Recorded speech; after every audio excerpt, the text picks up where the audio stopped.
السلام علیکم سامعین، آپ سن رہے ہیں ریڈیو پاکستان ایبٹ آباد اور میں ہوں آپ کی میزبان فاطمہ طارق۔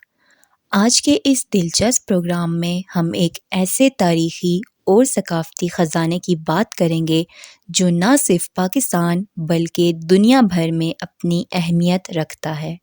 جی ہاں، ہم بات کر رہے ہیں مانسہرہ کی اشوکا چٹانوں کی، جو تاریخ کے پنوں میں ایک انمول ورثہ سمجھی جاتی ہیں۔ اشوکا کی چٹانوں کے بارے میں سینئر صحافی اور مصنف اختر نعیم اوان کہتے ہیں: اشوکا ایک تاریخ ساز حکمران جسے اشوک اعظم کے نام سے یاد کیا جاتا ہے،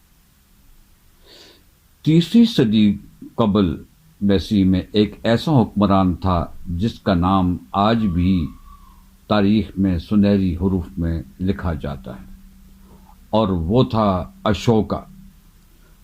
موریہ سلطنت کی اس طاقتور بادشاہ نے کلنگا کی جنگ کے بعد بدھ مت کی تعلیمات کو اپنایا اور امن و رواداری اور عدم تشدد کا پیغام عام کیا۔ مانسہرہ کی اشوکا چٹانیں اس عہد کی تاریخی یادگار ہیں۔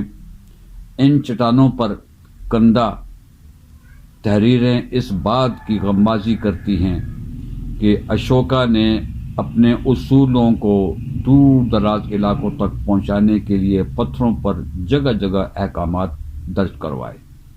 یہ تحریریں پراکرت زبان میں بھی لکھی گئی ہیں، میں اخلاقیات، انصاف اور فلاح و بہبود کے بنیادی 1980 میں یونیسکو نے ان چٹانوں کو عالمی ثقافتی ورثے کی فہرست میں شامل کرنے کے لیے نامزد کیا، جس سے ان کی تاریخی اہمیت و قدر میں مزید اضافہ ہوا۔ یہ مقام نہ صرف پاکستانی ثقافت بلکہ بین الاقوامی سطح پر بھی خاص اہمیت رکھتا ہے۔ وقت کے ساتھ ساتھ ان چٹانوں کو موسمی اثرات اور انسانی مداخلت کی وجہ سے نقصان پہنچ رہا ہے۔ ہمیں چاہیے کہ ہم اس تاریخی ورثے کے تحفظ کے لیے سنجیدہ اقدامات کریں تاکہ ہماری آئندہ نسلیں بھی اس بے مثال تاریخ سے مستفید ہو سکیں۔ مانسہرہ کی اشوکا چٹانیں ہمارے ماضی کی ایک جھلک ہیں اور ان کا تحفظ ہم سب کی ذمہ داری ہے۔ اجازت دیجیے، اللہ حافظ۔